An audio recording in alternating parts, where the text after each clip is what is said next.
నీకు ఎన్నిసార్లు చెప్పాలి? నేనేమో షుగర్ పేషెంట్ అనుకున్నావా? పందారుందా దానిలో?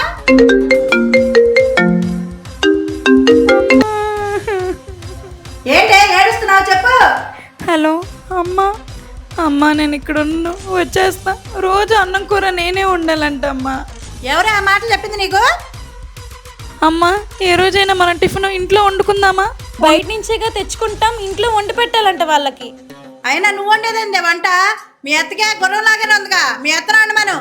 వారంలో 1 రోజు 2 రోజులు నువ్వు వండు. అయినా వద్దులే కానీ బ్యాగ్ సర్దుకుని అన్నని పంపిస్తాను. సరేనమ్మా, ఇప్పుడే బయలుదేరి వచ్చేస్తా.